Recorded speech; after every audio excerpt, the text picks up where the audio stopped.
અમદાવાદ સહિત સમગ્ર રાજ્યમાં ઉનાળાનો આકરો મિજાજ જોવા મળી રહ્યો છે. હવામાન વિભાગની આગાહી મુજબ આગામી 2 દિવસમાં અમદાવાદનું તાપમાન 40 ડિગ્રીને પાર કરી જાય તેવી પૂરેપૂરી સંભાવના છે. ગરમીના વધતા પ્રકોપને ધ્યાનમાં રાખીને શહેરમાં આગામી 5 દિવસ માટે યલો એલર્ટ જાહેર કરવામાં આવ્યું છે.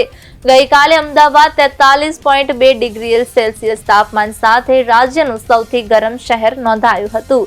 સરેરાશ મહત્તમ તાપમાનમાં સામાન્ય કરતા 1.7 ડિગ્રીનો વધારો જોવા મળ્યો છે.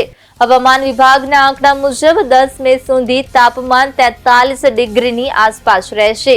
11મી અને 12મી મેના રોજ પારો ઉછળીને 44 ડિગ્રીએ પહોંચવાની શક્યતા છે.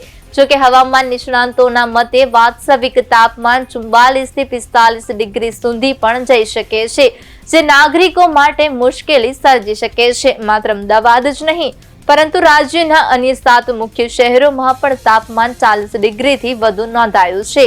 7 મેના રોજ ગાંધીનગરમાં 43.0 ડિગ્રી, રાજકોટ, અમરેલી, ડીસા, વડોદરા, કંડલા અને ભુજમાં 40 ડિગ્રીથી વધુ તાપમાન નોંધાયું છે.